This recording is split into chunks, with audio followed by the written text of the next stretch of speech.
Good morning students. Today we are going to deal with a new topic, uniform circular motion. What is meant by circular motion? Circular motion means the body is moving in a circular path. What is the difference between rotational motion and circular motion? I can say like this, rotational motion means it is spin motion, spinning of a top. Earth is rotating about its own axis. So there is an axis and in that axis a body is rotating, body is spinning. That is called rotational motion. What is called revolution motion? There is an object here, body is revolving around it in a circular path. This is a revolution. Example, revolution of the earth around the sun. That comes under circular motion. I will give you more examples. So, for example, we can say like this. Suppose fan. When we switch on the fan is rotating, right? That is spin motion. And imagine some dust particles are sticking onto the blades of the fan. And when the fan is rotating, these particles are in circular motion. So fan is in rotational motion, the dust particles which is sticking onto the fan are in circular motion. And see, one more example I can give. Think about giant wheel. And when the giant wheel moves, the motion of the giant wheel is rotational motion. But imagine you are sitting into one cradle of the giant wheel. Okay, and you along with the cradle is in circular motion. Giant wheel is in rotational motion and you sitting in the cradle of the giant wheel is in circular motion. Okay, so that is the difference between circular motion and rotational motion. Now, what is meant by uniform circular motion? Uniform circular motion means the particle moves in a circular path with constant speed. Then its motion is said to be uniform circular motion. The particle moves in a circular path with constant speed. Then it is called uniform circular motion. So, speed is constant. But you have studied in lower classes, when the body is in circular motion, the speed remains constant, that is okay, but the direction of motion keeps on changing. So, due to the change in the direction of motion, there will be a change in the velocity continuously.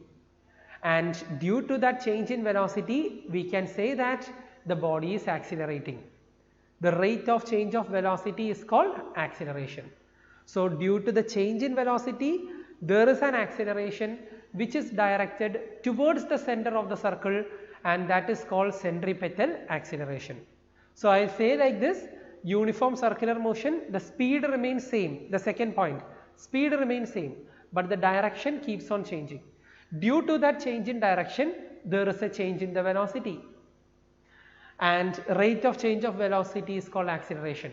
Therefore, we can say that uniform circular motion is an accelerated motion. Okay.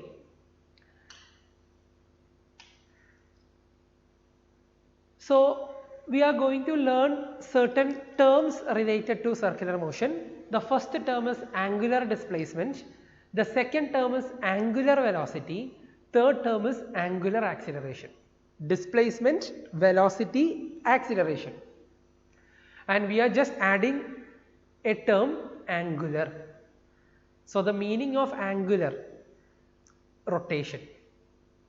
Okay. So, we have studied displacement, velocity, acceleration.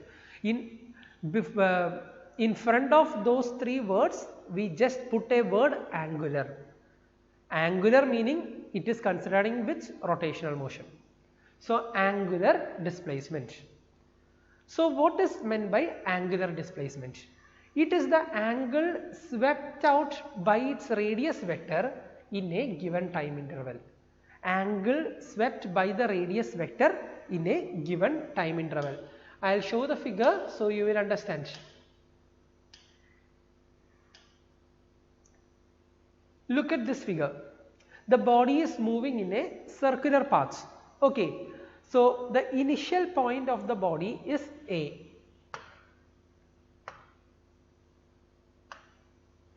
The initial point of the body is A. So I mark here A. And the body moves like this, and after some time the body reaches B. So when I draw the angle is drawn from here to this point. Angle is starting from here to this point. This angle is delta theta, which is called angular displacement. So this blue line is actually my radius vector. So how much is the angle swept out by the radius vector? That angle is called angular displacement. Okay, angle swept out by the radius vector, that means from OA to OB. How much is the angle swept out by the radius vector? That is called angular displacement.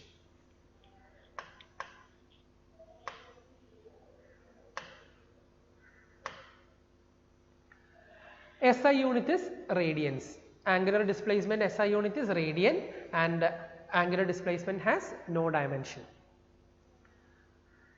So we can say like this: delta theta is equal to delta S by R. Angle is equal to arc by radius. In the previous figure I have shown you, arc is marked as delta S and radius is marked as R. That is why I wrote angle is equal to delta S by R. Okay, this angular displacement, if I take very small angular displacement, it is considered as a vector quantity. If the angular displacement is very large, say for example body has undergone 100 revolutions, 1000 revolutions, so angular displacement will be very large. At that time we will consider angular displacement as a scalar quantity. So if very small angle is taken, then the angular displacement is considered as vector. If finite angular displacement is there, say for example 90 degree, 180 degree. So 180 degree means body has complete half the revolution. 360 degree or 2 pi radians, then the body has undergone one full revolution. If that being the case, then we will take angular displacement as a scalar only. Okay. Now the next term is angular velocity. Angular velocity means it is the time rate of change of angular displacement of a particle. Displacement by time is called velocity, right? So here angular displacement by time is called angular velocity. Its SI unit is radians per second. So you can see here angular velocity is angular displacement by time. Angular velocity is written by the letter omega. This letter has to be pronounced as omega. Omega equal to theta by t. Okay. Yes. It is an axial vector and direction is given by right hand rule. Axial vector means the direction of the vector is along the axis of rotation. So if the body is rotating, see, look at my hand. Look at my hand, right hand. The direction is given by right hand thumb rule. Suppose if the body is rotating in the anti-clockwise direction, that means like this. So I curve the finger like this along the rotation of the body. Angular velocity will be in this axis. So this is the axis of rotation. Okay. This is the axis of rotation. So my thumb points towards the axis of rotation. If the body rotates like this, anti-clockwise direction, then this will be the direction of the angular velocity, and that will be the same direction of angular acceleration. Now imagine if the body is rotating clockwise direction, the body rotates like this, then the direction of angular velocity and angular acceleration will be into the plane. It is like I have shown the pen. Okay. So for clockwise direction, for the rotation in the clockwise direction, the vector will be out of the plane of the paper, and if the rotation is anti-clockwise. I will say one more time. If the rotation is anti-clockwise like this, then the direction of vector is out of the plane, and if the rotation is clockwise like this, then the direction will be into the plane. That is how you should remember. Anti-clockwise rotation, direction is out of the plane, and for clockwise rotation, the direction is into the plane. Now see, that is the meaning of axial vector. Now the next one is average angular velocity. Average angular velocity means change in displacement by change in time. So I will be writing like this: omega bar. This letter is called omega.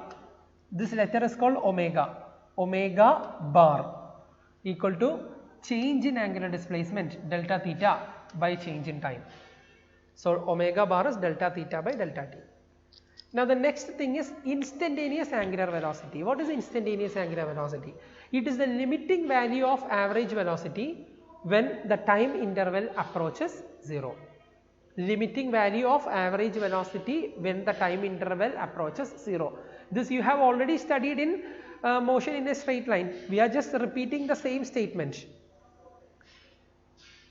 So omega equal to limit delta t tends to 0, delta theta by delta t, and whenever that limit comes, delta becomes d theta by dt, right? So instead of delta theta by delta t, I will be writing d theta by dt. So omega is equal to d theta by dt. That is the equation for instantaneous angular velocity. Now what is meant by time period? Time period means the time taken by the particle to complete one revolution, and SI unit of time period is seconds. What is meant by frequency? Frequency is denoted as the number of revolutions completed in 1 second. How many revolutions completed in 1 second? So SI unit is hertz, and you can write frequency by the letter nu. This letter is called nu. Okay, this letter is called nu. Nu is equal to 1 by t, or t is equal to 1 by nu. So if a body has taken some revolutions in a given time, how will I find the time period? Time period can be given by total time by number of revolutions. Okay, time period can be calculated as total time by number of revolutions. You can write that equation: time period equal to total time by number of revolutions. So how will I find frequency? Reciprocal of the time period. Okay.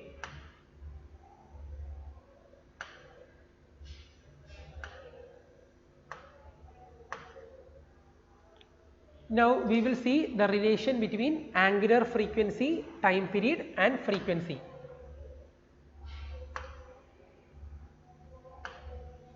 Relation between angular frequency, time period and frequency. We already know angular velocity is angular displacement by time, right? Angular velocity is angular displacement by time. So angular velocity is omega. I write omega as theta by t. Now when a particle completes one revolution, it traverses an angle of 2 pi radian in time t. That means after one complete revolution, the angle covered, the angular displacement will be 360 degree, which is marked as 2 pi radians. So the theta will be 2 pi, and time taken for one revolution is called time period. So t becomes capital T. That is what I have written here. Theta becomes 2 pi radian. This is theta. Theta becomes 2 pi radian, and small t becomes capital T. Therefore, my equation will be omega equal to 2 pi by capital T. And what is 1 by t? Nu, frequency. So we can write 2 pi nu. So omega is having two equations: omega equal to 2 pi by t and omega is equal to 2 pi nu.